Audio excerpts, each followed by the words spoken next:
Hi, I'm Jonathan Evans, National Account and New Build Lead here at Skipton. Hopefully you've been enjoying hearing about the Big Retrofit and the journey we've been on to transform a 1940s detached property.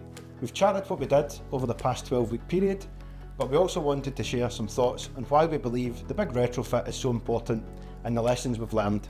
Retrofitting is an area that a lot of your clients are going to have to think about over the coming years and months ahead.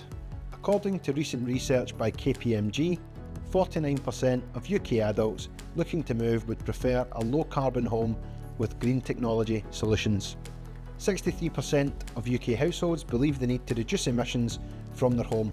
And as energy bills remain a hot topic in affordability, finding solutions which deliver low running costs will also be increasingly important in client conversations. The desire is there, but how you go about doing it is another matter. So we aim to give you valuable insights to help you stay ahead of the game and have even better retrofitting conversations with your clients. We know you're not the expert, but it helps to have a grasp so your clients know what sort of things to consider for a retrofit journey should they ask. Now the work is over, what are the key things we learned along the way? Lesson 1, vacate the home if you can. A lot of retrofit work can be very disruptive. If your client wants to do this themselves, you might want to recommend they consider vacating the property whilst carrying out this work. That way they can minimise the mess and certainly the stress.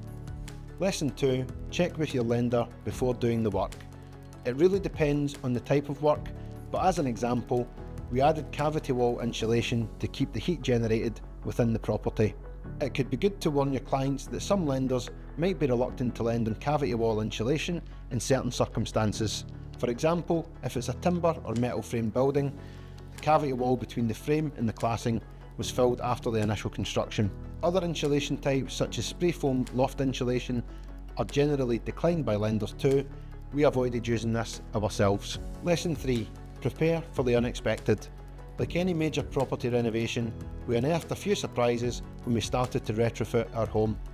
One was that the bay windows had asbestos in the soffits. If the client's property was built before 2000, it's a good idea to encourage them to test for asbestos when undertaking the retrofit work. It can often be concealed behind soffits, and basic home surveys might miss this as they're usually non-invasive.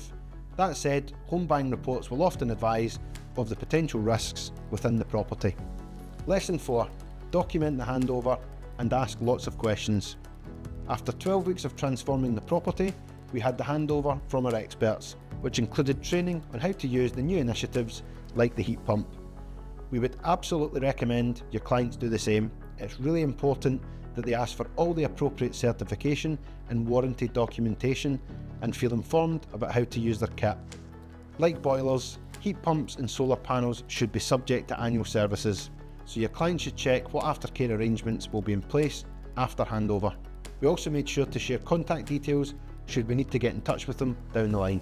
Lesson 5, ask about VAT when it comes to paying for work. When settling payments, we'd advise your clients to make sure the contractor sets out which items are subject to the zero rate VAT levy for energy saving materials and heating equipment. This is available on many of the retrofit measures such as insulation, solar panels, heat pumps, battery storage systems and smart diverters. It is up to the contractor to determine what these elements are, but your client should ask the question up front. Look out for more tips soon on what we have learned from the Big Retrofit.